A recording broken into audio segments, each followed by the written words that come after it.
Nagutom pala ako niya ng 10 oras ng gabi guys at sakto may nakita akong yakisoba dito. First time ko tong kainin ha. Kadalasan kasi puro pansit canton Lucky Me ang kinakain ko. Na-curious lang din ako sa lasa nito kaya tatry natin to guys. At yan, nagpakulo na ako dito at sinama ko na rin yung noodles dyan. Bushing! Kumuha na rin pala ako ng strainer dyan o salaan at tinugasan ko na yan syempre para 'di ba talagang mabisa. Malinis tayo eh. At yan o pag ganyan na yung noodles mo guys, pwede na sa akin yan. Pwede na natin isala yan. Syempre tatanggalin natin yung tubig 'di ba para talagang mahalo na natin at yan na siya guys. And kumuha na ako ng plato dyan para mailagay na natin ang ating noodles. Yan, para may halo-halo na natin kung ano-ano pa yan guys. Ilagay na natin yung mga ingredients niya guys. Syempre, 'di ba? Nung una nagtataka ako kasi pag may ganto, 'di ba, parang nilalagyan ng sabaw. Kaya chinek ko siya sa TikTok. Kaya yun, talagang ganto pa rin pagluluto sa kanya. Akala ko may sabaw siya. At yan, nilagay ko na lahat in mekos-mekos na natin. Panatilihin nating mahalo lahat-lahat ng mga ingredients niya para masarap talaga yung pagkakakain natin dito guys. At yan, okay na. Kain na tayo guys. At yan guys, may nakita pala akong bao dito at titirahin natin yan. Syempre, konti lang kukunin natin at diet tayo eh. Mga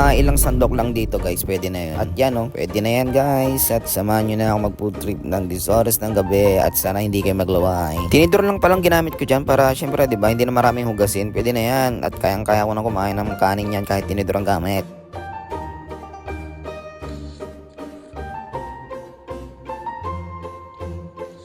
At yun, hanggang dito na lang guys. Maraming salamat sa inyo lahat. Pag napanood mo to, huwag mo kalimutan mag-follow sa akin ha. Yun lang. Thank you. Bye-bye.